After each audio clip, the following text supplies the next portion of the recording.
जाने द्रौपदी के हरण की संपूर्ण कथा। हिंदू धर्म का महाकाव्य महाभारत को माना जाता है। इसमें कई प्रसिद्ध कथाओं का समावेश मिलता है। आज हम आपको बताएंगे द्रौपदी के चीरहरण की कथा। पांचाल देश की राजकुमारी द्रौपदी का विवाह अर्जुन से हुआ था।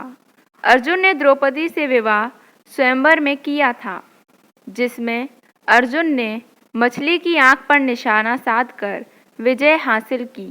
इसके पश्चात अर्जुन का विवाह द्रौपदी से हुआ। एक बार की बात है, माता कुंती ने एक ऐसा आदेश दिया जिसके कारण द्रौपदी पांडवों की पत्नी की तरह सबकी सेवा करने लगी। हस्तिनापुर का राजा दुर्योधन था, जो पांडवों का चचेरा भाई था। दुर्योधन कौरवों में सबसे बड़ा था।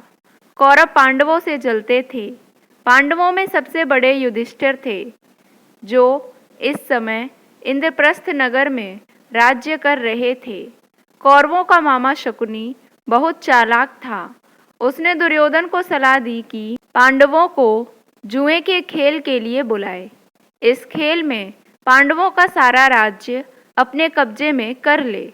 दुर्योधन द्वारा बुलाए जाने पर पांडव तैयार हो गए और खेल खेलने के लिए आ गए। एक सभा का आयोजन हुआ, जिसमें धृतराष्ट्र, भीष्म पितामह, द्रोणाचार्य और महात्मा विदुर जैसे महान लोग भी सम्मिलित हुए थे। इसके पश्चात चालाक शकुनी ने अपने छल के द्वारा पांडवों को हराना आरंभ किया। सर्वप्रथम पांडव अपना राज्य हार गए। इसके बाद युधिष्ठिर ने अपने आप और अपने चारों भाइयों को दांव पर लगा दिया और हार गए। अब पांडवों के पास दांव पर लगाने के लिए कुछ नहीं था। द्रौपदी को इस खेल में दांव पर लगाकर पुनः फिर हार गए। दुर्योधन ने द्रौपदी को भी जीत लिया। चीरहरण। इस खेल में द्रौपदी को जीतने के बाद दुर्योधन ने भाई दुशासन को आदेश दिया कि द्रौपदी को सभा में लेकर आओ। द्रौपदी पतिव्रता स्त्री थी, इसलिए उन्होंने आने से मना कर दिया।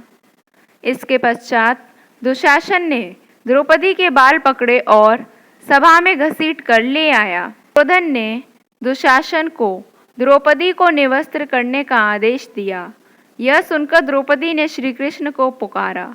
श्री कृष्ण ने यह पुकार सुनी तो श्री कृष्ण ने द्रौपदी के वस्त्र को बढ़ाना शुरू कर दिया। जैसे जैसे दुशासन द्रौपदी के वस्त्र निकाल रहा था, वैसे वैसे द्रौपदी का वस्त्र बढ़ता जा रहा था। अंत में दुशासन थक के गया, पर द्रौपदी का चीरहरण नहीं कर पाया। यह द्रौपदी के चीरहरण की कथा थी। द्रौपदी का चीरहरण ही महाभारत के युद्ध का आधार बना था।